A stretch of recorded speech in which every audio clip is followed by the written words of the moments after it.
Welcome back to channel Pepitan bersama saya James Siregar. Di sini akan menemani teman-teman semuanya membacakan cerpen-cerpen lagi. Teman-teman jangan lupa untuk like, share, komen. Yang paling penting subscribe-nya, oke? Sejak jatuh cinta kepada Mutia, Karjo mulai berubah sedikit demi sedikit. Dulu dia paling jarang rapiin badan sendiri. Sekarang dia mulai mencukur rambut gondrongnya dan mencukur kumis dan janggutnya yang mulai tumbuh. Bahkan, Karjo mandi 2 kali sehari, yang awalnya ia mandi paling ke sekolah saja, itu pun kalau lagi libur, bisa-bisanya Karjo nggak mandi-mandi. Katanya mau bazir. Emang dasar sih Karjo. Paling banyak alasannya. Dan dia juga beli berbagai macam obat jerawat buat ngilangin jerawatnya yang sudah bertahun-tahun setia menempel di wajahnya. Karjo jadi suka bangun pagi, dan sekarang Karjo jadi rajin beribadah. Tiap hari sholat berjamaah subuh di masjid kampung. Emak saja sampai kebingungan dengan perubahan drastis sikap Karjo. Emak sampai ngabarin Saprin tentang perubahan drastis sikap adik satu-satunya itu. Si Saprin hanya tersenyum dan mengatakan itu hal yang baik, karena ia juga sudah lama menginginkan Karjo berubah menjadi lebih baik. Pokoknya Karjo sudah beda dengan Karjo yang dulu. Nilai pelajaran Karjo pun mulai meningkat, paling tidak udah nggak pernah dapat merah lagi. Apa ini karena cinta pertamanya? Ya, you know it lah. Sikap Karjo yang tidak pernah berubah adalah setia dengan Vespa putihnya. Walaupun sekarang Karjo sudah ganteng dan bersih, Vespa putih masih setia membawanya kemanapun ia pergi. Bahkan Karjo sering curhat tentang Mutia kepada Vespanya yang dia beri nama Vejo, alias Vespa Karjo. Karjo tetap masih sayang sama si Vespa putihnya. Tiap hari dimandiin sampai mengkilap seperti baru. Vejo selalu mendapat perawatan rutin ke bengkel dekat sekolahnya. Bagi Karjo, Mutia dan Vespa sama-sama istimewa untuknya. Namun siapa sangka, awalnya Mutia hanya menganggap Karjo sebagai seorang teman yang kekanak-kanakan dan lucu. Mutia senang dengan Karjo karena Karjo pandai melawak dan suka menghiburnya di sekolah. Mutia selalu tertawa dan merasa terhibur jika berada di dekat Karjo. Karjo bahkan sudah mengungkapkan perasaannya kepada Mutia lewat lawakannya. Namun Mutia tidak sadar kalau sebenarnya Karjo serius dengan lawakannya tersebut. Lama-kelamaan, Mutia mulai menaruh hati sedikit demi sedikit kepada Karjo. Mutia juga sampai bingung, kok bisa ia suka sama Karjo. Padahal wajah Karjo tidak setampan laki-laki yang selama ini pernah menaruh hati padanya.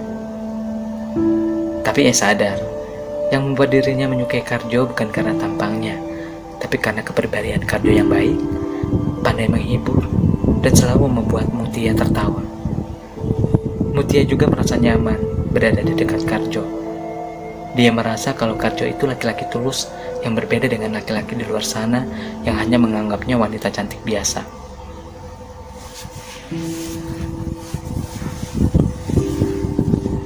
Suatu hari Karjo menghampiri Mutia yang sedang duduk di bangku halaman sekolah.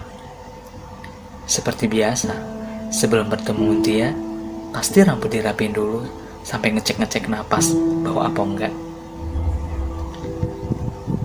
Assalamualaikum Mutia, sapa Karjo sambil tersenyum. Mutia sedikit terkejut dengan kehadiran Karjo.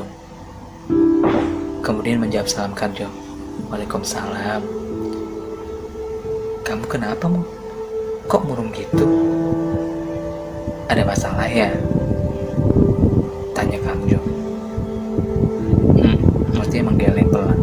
Terus? Kok ngelamun sendirian aja? Senyum dong, biar aku bisa lihat wajah cantik kamu. Goda Karjo sambil tersipu malu. Mutia tersenyum kecil.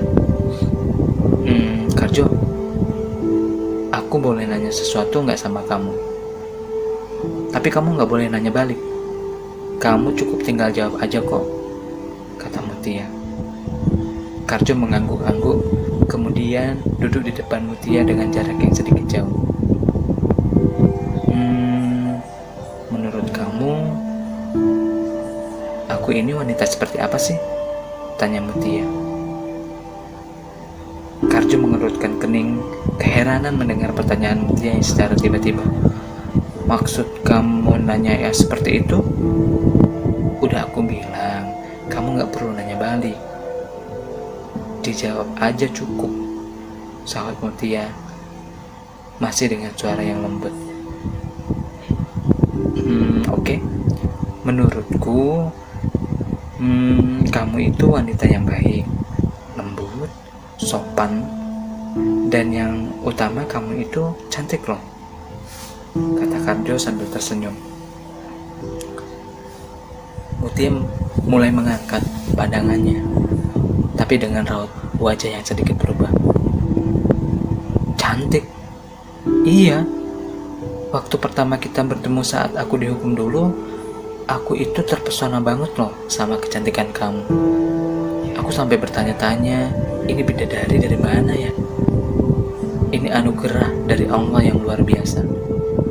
Aku sampai niat banget berubah menjadi lebih baik karena kamu loh, supaya aku bisa dekat-dekat sama kamu, tutur Karjo. Mutia langsung berdiri dengan tatapan kesal. Dan Karjo terlihat bingung melihat Mutia yang tiba-tiba berdiri. Oh, jadi kamu dekat sama aku hanya karena terpesona aja sama wajahku. Kamu gak tulus kan berteman sama aku? Hanya karena aku cantik seperti yang kamu bilang. Kamu jadi mau deket-deket aku. Kamu bahkan terpesona hanya karena wajah ini. Aku pikir kamu itu melihatku bukan sekedar wanita dengan wajah yang cantik. Ternyata kamu sama aja, Jo.